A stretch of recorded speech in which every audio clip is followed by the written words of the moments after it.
Old Testament. 18 centuries before Jesus Christ, many nomadic tribes leave Chaldea, along with their flocks to go and to live in Egypt. Among these tribes and nomadic clans, there are a certain number of families whose chief is Abraham. For Abraham, quite insignificant for the historians, this forced migration was accompanied by a great hope. God had called him and had promised him an extraordinary recompense. Abraham, all generations will be blessed in you. When God revealed himself to the patriarchs, Abraham, Isaac, and Jacob, they were still nomads. They shared a simple religion with other nomads, an attachment to the God of their forebears, and the veneration of a number of family idols. Their meeting with the living God led them to a new awareness. God watches over those whom He chooses. Many trials seemed to contradict God's promise to them, but each time God intervenes in favor of His faithful people, this led to the establishment of a privileged relationship between God and the patriarchs, marked by God's fidelity to His word and by the unshakable confidence of His faithful people. Through them, Israel was incited to contemplate both the marvels of God for those He has chosen and the unfailing faith of their ancestors. 6 centuries later, descendants of the patriarchs were in the desert, being guided by Moses towards the promised land. The sojourn at Horeb was decisive.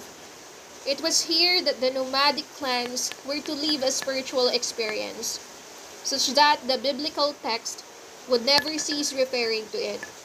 God solemnly committed Himself to His people at the same time that He gave them a law, the rule of a covenant with God and the code of personal and communal behavior for Israel. The word spoken to Abraham was echoed by the message of Sinai. The promise, the alliance, and salvation will be the three pillars of Israel's faith and the strong point of the first 5 books of the Old Testament. With the entry to the Promised Land, Israel was confronted by other people much more culturally advanced. For more than 2,000 years, these people had an urban civilization, developed agriculture, established commercial relations within the region of the Near East and beyond. This civilization, brilliant but pagan, would be a constant stumbling block for the faith of Israel. God sent prophets to His people. They were His representatives. David took hold of a small Canaan town and made it his capital, Jerusalem. To it he brought the Ark of the Covenant, the visible sign of the presence of God in the midst of His people.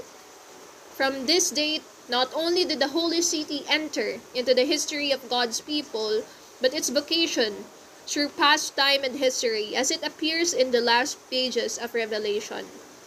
As a figure of humanity, definitively reconciled with God, Solomon, in building the Temple of Jerusalem, which in time would be recognized as the only legitimate sanctuary, gave his people a rallying center, God's dwelling place.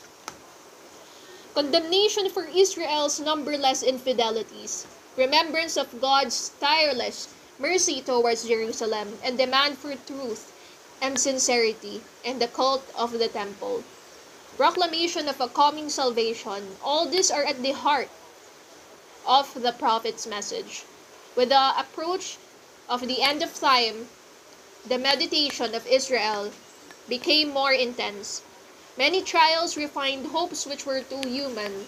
With the prayer of the Psalms, with edifying narratives or maxims, with the development of humankind and society, sages undertook to guide Israel in the last stages of its journey towards the one who would fulfill all things.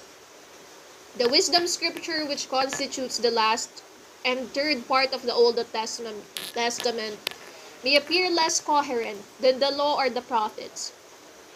They are in fact the reflection of a people distraught and often divided.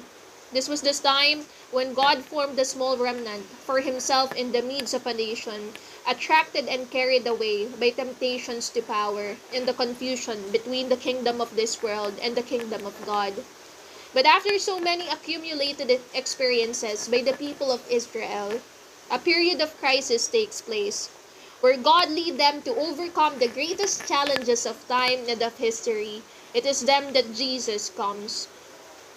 The 46 books of Old Testament make up the first and most voluminous of the two parts of the Bible. It concerns the gradual preparation of Israel for the definitive and eternal covenant that God would seal with humankind in the person of Jesus Christ. Just as items in a library might be classified differently by one or another librarian, so the 46 books of the Old Testament were classified in different ways from the first centuries of the Christian era. Modern editors of the Bible have had to choose between the two most frequent classifications adopted by the ancient manuscripts, the order of the Hebrew Bible or the order of the Greek Bible. In classifying among the prophets the books recording that span of history, the Hebrew Bible highlights the originality of this text. For the Old Testament, as well as for the New, every event carried the Word of God.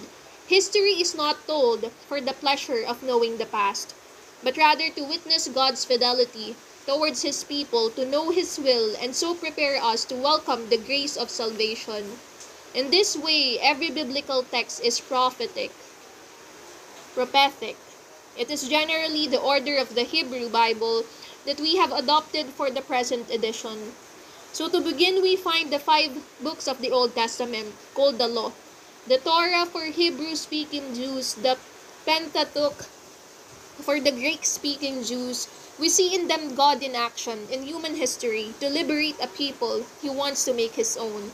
We see God instructing His people and making sense of their history. Then come the prophetic books. God intervenes in history by the intercession of the prophets to whom He communicates His word and the Spirit, to destroy and to build, to uproot and to plant.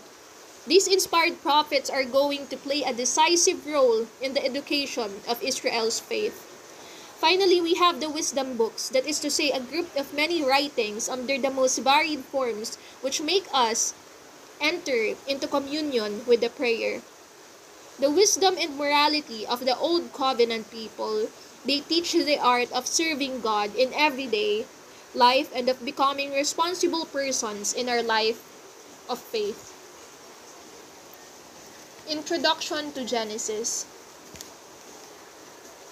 The more we move on in life, the more interested we become in tracing our roots. Where did our ancestors live? How did our parents come to know each other? Who influenced us in our first decisions? All peoples likewise have tried to reconstruct their past. No doubt they want to save it from oblivion.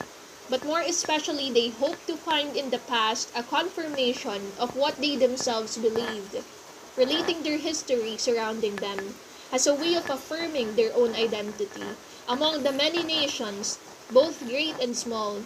That is what we find in Genesis, a book that was gradually formed through several centuries. It finally took a definitive form in the 5th century before Christ, when the Jewish people, having returned from the Babylonian captivity, fixed forever the expression of their faith. Genesis means beginning.